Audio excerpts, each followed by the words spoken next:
假如我翻去以前，作為一個零底子、天生瘦弱嘅男仔，想以最快嘅速度練出厚實嘅胸肌，我只會重複做以下呢3個動作。動作1：掌上壓，手掌喺膊頭嘅正下面，先沉肩，微微捲腹收緊核心，曲手落到胸口掂地，再推至直手，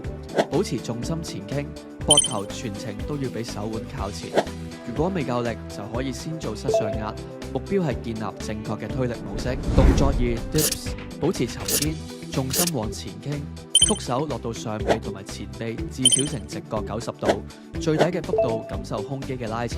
再推返去原位，全程保持前臂垂直於地下。掌握動作之後，可以加上負重，漸進地增加胸肌嘅張力。咁樣係練出厚度嘅捷徑。動作3係吊環飛鳥，掌上壓嘅預備姿勢，沉肩，手踭微曲，